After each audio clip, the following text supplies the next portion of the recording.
আজকে কিছু গুরুত্বপূর্ণ তথ্য নিয়ে আলোচনা করতেছি। এগুলো হচ্ছে ইতিহাসের জনক বলে খ্যাত হেরোডোটাস। ইতিহাস শব্দের উৎপত্তি গ্রিক শব্দ হিস্টোরিয়া থেকে। সুপ্রাচীন বাংলাদেশের সীমা উল্লেখ আছে ডক্টর নিহারঞ্জন রায়ের বাঙালির ইতিহাস গ্রন্থে। বাংলা শব্দটির উৎপত্তি বঙ্গ শব্দ থেকে।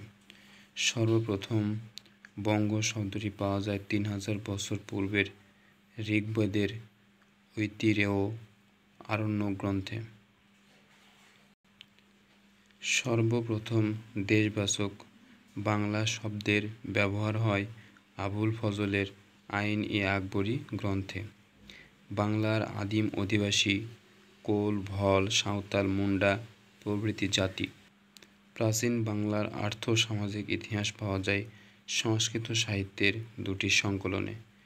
এগুলো হচ্ছে বিদ্যাকর সংকলিত সুভাষিত রত্নকোষ এবং শ্রীধর দাস সংকলিত সদুক্তি কর্ণামৃত।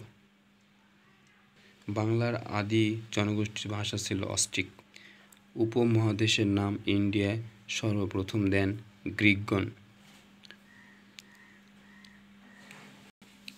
নৃতাত্ত্বিকভাবে বাংলাদেশের মানুষ প্রধানত যে নরগোষ্ঠীর অন্তর্ভুক্ত তা হলো আদি অস্ট্রেলীয়। প্রাচীন সাহিত্যে যারা নিষাদ নামে পরিচিত ছিল অস্ট্রালয়েড বা আদি অস্ট্রেলীয়। আর্যদের আদি নিবাস ইউরাল পর্বতের দক্ষিণে কিরগিজ তৃণভূমি অঞ্চলে। বাংলাদেশের প্রাচীন জাতি দ্রাবিড়।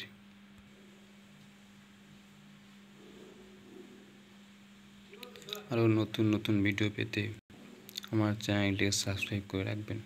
ধন্যবাদ সবাইকে।